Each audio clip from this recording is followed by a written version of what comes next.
Stop looking at the Middle East for NATO's next real shock. Start looking at the Aegean. While the world was watching Iran, Greece was changing the map. A Patriot battery moved to Karpathos. Greek frigates and F-16 Vipers pushed toward Cyprus. Turkey protested immediately. Athens rejected it in a single sentence. Then, Turkish aircraft returned to Greek airspace. And for the first time in a long time, Greece did not behave like a country trying to buy time. It behaved like a country trying to harden a new reality. That is the shift almost everybody is still underestimating. For decades, the Aegean lived under a familiar routine. Turkey pressed, Greece absorbed. NATO hoped the routine would hold. But routines only survive as long as both sides believe in them. In March 2026, that belief broke.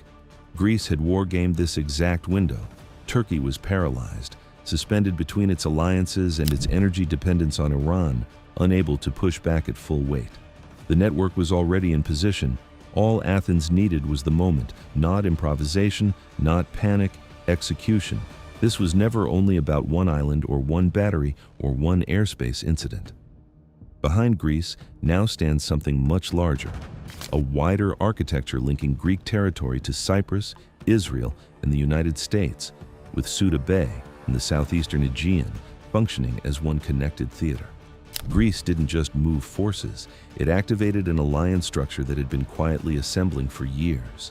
That is why this story matters. Because the next structural confrontation in Europe may not begin in Ukraine, and it may not begin in the Middle East. It may begin in the sea between Karpathos and the Anatolian coast. And if it does, NATO will discover that its most dangerous internal fault line was never truly frozen. It was simply waiting for one side to stop waiting.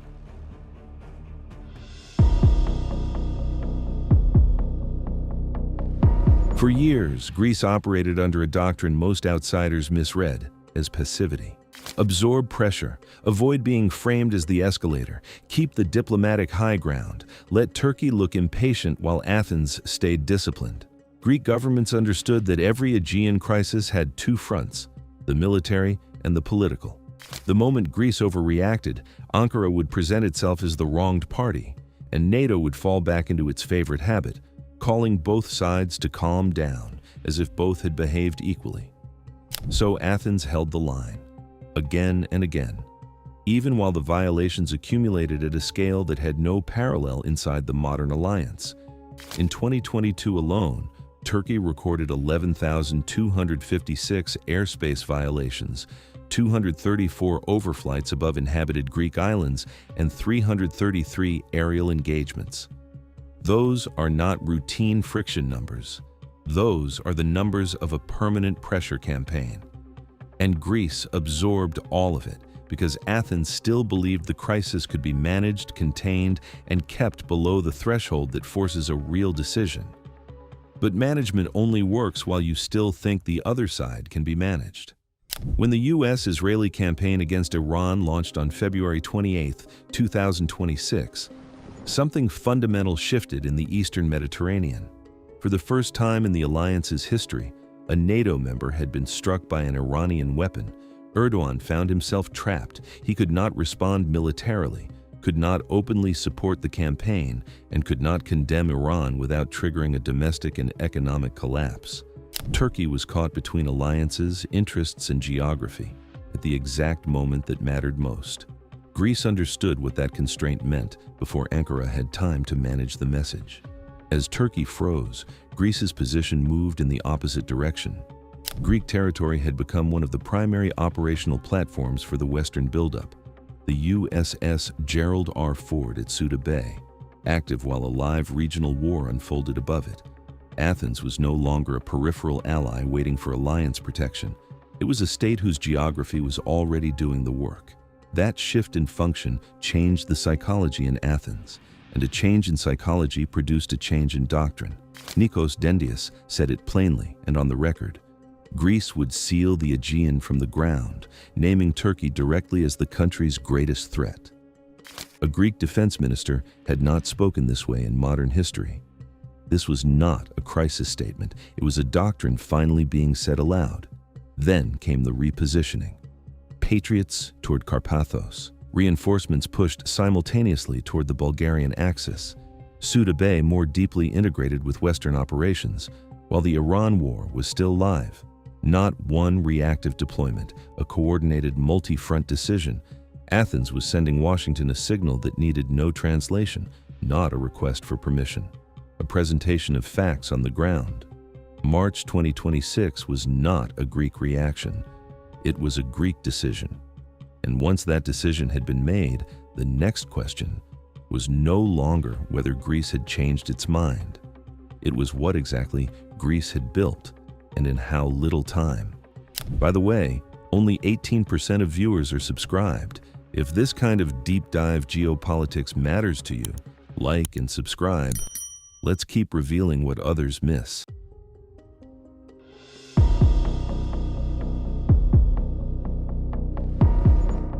Everyone talks about islands in the Aegean. Fewer people talk about geometry. But geometry is the real story. The Aegean dispute is not about treaties, rhetoric, and old grievances alone. It is about range, depth, reaction time, radar coverage, and who can shape the air and sea environment first. Once you look at the map through that lens, Greece's March 2026 moves stop looking dramatic and start looking methodical. Karpathos was the key. On paper, it was a Patriot deployment. In practice, it was the hardening of a new defensive spine in the southeastern Aegean. Sitting between Crete and Rhodes, a long-range system there strengthens Greece's defensive shield while extending its protective reach uncomfortably close to sensitive Turkish military zones on the Anatolian coast. Greece presented it as defense against potential Iranian strikes, but that is exactly why it mattered. A strong defensive system changes what the other side can do, how fast it can do it, and at what cost. Athens did not stop there. The same day, Greece sent the frigate Pissarra to Limassol, the frigate Kamon into eastern Mediterranean operations, 2 warships toward the Cyprus area, 1 carrying a dedicated anti-drone system, and 2 pairs of F-16 Vipers. Patriots, frigates, advanced fighters, and anti-drone capabilities deployed simultaneously across 2 critical nodes, the southeastern Aegean and the Cyprus-eastern Mediterranean arc. That simultaneity is the whole point. This was not one angry move, it was an architecture. Then Turkey responded the way it always does when military facts begin hardening against it. First, with law, then with force. Ankara invoked the Lausanne Framework and the Paris Treaty, insisting islands like Karpathos must remain demilitarized. The logic was transparent. Preserve a condition in which Greece's island populations stay permanently vulnerable while Ankara keeps maximum flexibility across the Anatolian coast opposite them. Athens rejected it in full, pointing out that Turkey cannot invoke the 1947 Paris Peace Treaty as a non-signatory. No soft language, no search for ambiguity. Greece wanted a line. When the legal pressure failed, the kinetic pressure returned. 8 Turkish aircraft violated Greek national airspace in the hours after the Karpathos deployment. Then came Pharmakonisi, a Turkish Coast Guard vessel entering Greek waters, attempting to force away a Greek fishing boat. Not war, not peace, the exact gray zone where Ankara prefers to operate. But this is where the old and new Greek doctrines diverge most clearly. The old Greece would absorb the provocation and search for an exit ramp. The new Greece absorbed it and held position. That matters more than escalation. Turkey's entire pressure system depends on one assumption, that friction will eventually make Greece step back, soften its language, or return to procedural management. In March 2026, that did not happen. The Patriots stayed on Karpathos, the naval presence stayed near Cyprus, the posture held, and once it held, the meaning of the whole deployment changed. It was no longer a move, it was a precedent. And precedents become much harder to reverse when they are backed by something larger than national will alone.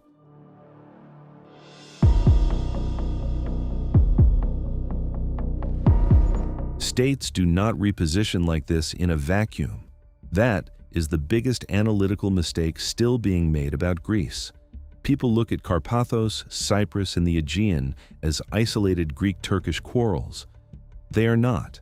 They now sit inside a wider architecture, one that gives Greek moves more weight, more protection, and more permanence than any previous generation of Greek strategists could have claimed. Start with the United States.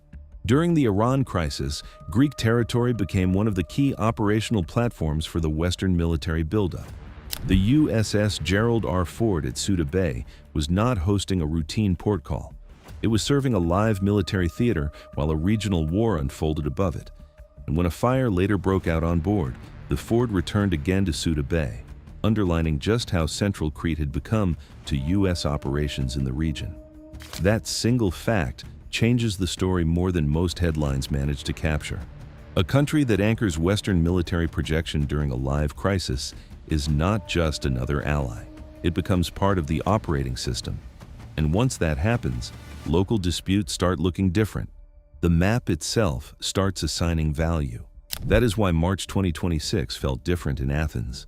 The message to Washington was not, "Please allow us to move." It was, "We are already part of the live architecture. These are the facts on the ground." Then there is the regional layer. Late in 2025, Greece, Cyprus, and Israel confirmed a joint action plan and military cooperation framework. Not a cartoon anti-Turkey alliance, something more serious. An operational network among states that increasingly see the same regional problem and read the same map. Greek and Israeli reporting discussed a possible 2,500-strong rapid response structure tied to that framework. Whether the exact number holds is secondary. The direction of travel is not. Then, the network was tested under fire. When Iranian missiles struck Cyprus, the region stopped pretending these were abstract relationships.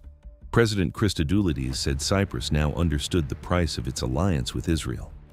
That sentence reveals what has changed psychologically. Cyprus is no longer hedging between competing poles. It is behaving like a node inside a security system that knows it has already crossed a line. Put the pieces together. Greece, Cyprus, Israel, United States. Not a formal bloc in the old Cold War sense. Something more flexible, more modern, more operational. And critically, assembled before Greece ever moved a Patriot toward Karpathos. The supporting pieces were already in position when Athens made its decision. That is also why Turkey's situation is becoming so uncomfortable. Not because Turkey has disappeared, not because it has become weak, but because the most important arrangements now shaping the Eastern Mediterranean are no longer built around Turkish centrality. They are built around Turkish conditionality. Ankara matters, but the structure is increasingly designed so that Ankara is not the only hinge holding it together. And once a regional power realizes it is no longer the indispensable pillar, its behavior usually becomes more nervous, not less. That is exactly why the final chapter matters. Because once you see the network behind Greece, Turkey's position stops looking like a temporary irritation. It starts looking like a strategic trap. And there's another side to shifts like this.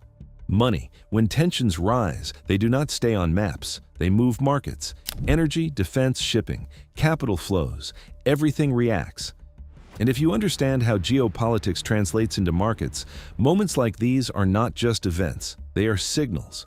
Understanding this is one thing. Acting on it is another. And for me, that starts with having the right access to the market. That's where today's sponsor, Freedom24, comes in. For me, investing is not about chasing trends or reacting to headlines.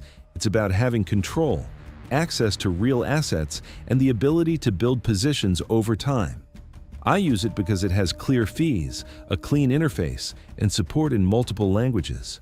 But more importantly, it gives me access to global markets in a straightforward way. More than 1 million instruments across 20+ exchanges, from stocks and ETFs to bonds, through a regulated broker with client assets held in segregated accounts. So instead of trying to guess the one perfect stock, I prefer broad exposure through long-term ETFs. That is why many serious investors keep names like VUAA or SXR8 on their radar. And when markets fall, many do not just see fear. They see better prices, almost like discounts. Of course, investing involves risk, and past performance is never a guarantee. And for someone starting out, the first step is not building a perfect portfolio. It's simply making that first allocation and understanding how the system works. If you want to look into it, Check the link in the description or scan the QR code on the screen. If you join through our link, you directly support Money Trail and help us keep producing independent geopolitical analysis.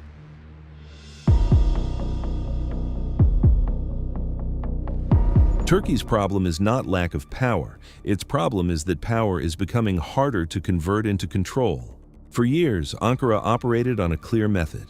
Keep the disputes unresolved. Apply constant pressure through air activity, Coast Guard friction, legal challenges, and political ambiguity, preventing Greece from hardening facts on the map. That system worked because Greece stayed inside restraint, and because most allies still treated Turkey as too important to be seriously bypassed. Both of those assumptions are now gone. Take the first layer, strategic isolation without formal exclusion. Turkey remains a NATO member. It still commands extraordinary geography. It still has major military assets.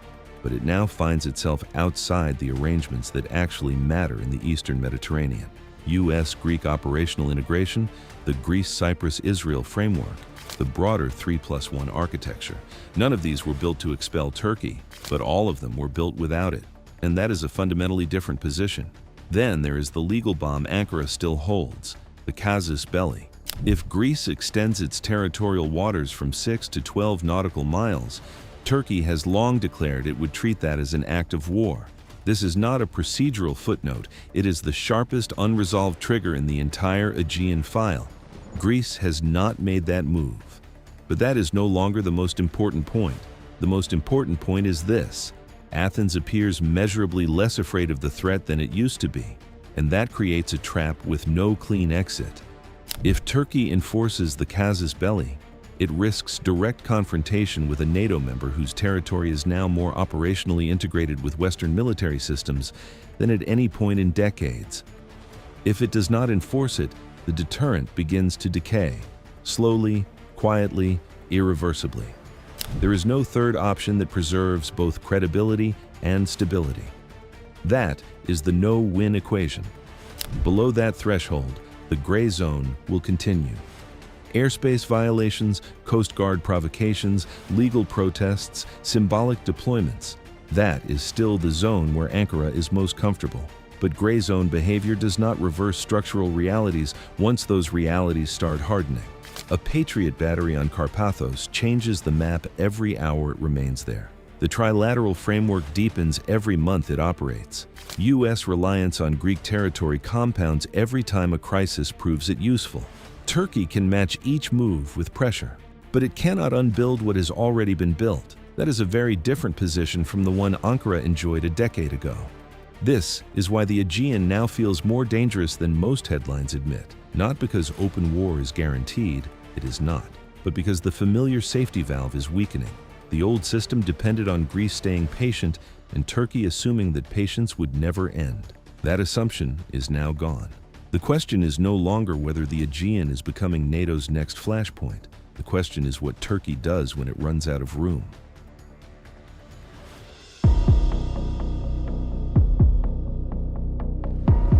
And now, Ankara is no longer speaking in coded language. It is openly accusing Greece of creating new fights accomplice in the Aegean. Hulusi Akar, former Turkish defense minister, now chairman of Turkey's Parliamentary Defense Committee, posted a message to Greek Cypriots on the eve of Easter. It read, "Those dreaming of Easter, this will be your last Easter." He was not alone. Senior voices inside Turkey's media and political establishment declared the Israeli presence in Cyprus a cause for war, threatened the occupation of Cyprus, invoked Western Thrace, and beneath the words, the F-16s kept coming. This is not strength. This is the audible sound of a country watching its strategic position erode and reaching for something raw. For Greeks, the Aegean is not a file. It is Karpathos, Chios, Rhodes, Cyprus. It is the sea that shaped this civilization. That is why March 2026 matters. For years, Greece endured. This time, Greece stood. It held Karpathos, it held Cyprus, it held its line. And that is why Turkey sounds more aggressive now, because for the first time in decades, Hellenism in the Aegean and Cyprus is no longer reacting to pressure. It is resisting it. The fault line was always there. Now it is visible. The Aegean has not changed. Turkey has not changed. Greece has. And now, history is moving in our direction. Special thanks to Freedom24 for making this analysis possible. If you're serious about building a great financial future, be sure to check them out in the description below. If this analysis helped you decode how the power dynamics in the Aegean are reshaping the game for Greece, Cyprus, and Turkey, make sure to subscribe so you don't miss what comes next. And don't stop here. Watch the videos appearing on your screen right now to follow the rest of the story as it unfolds.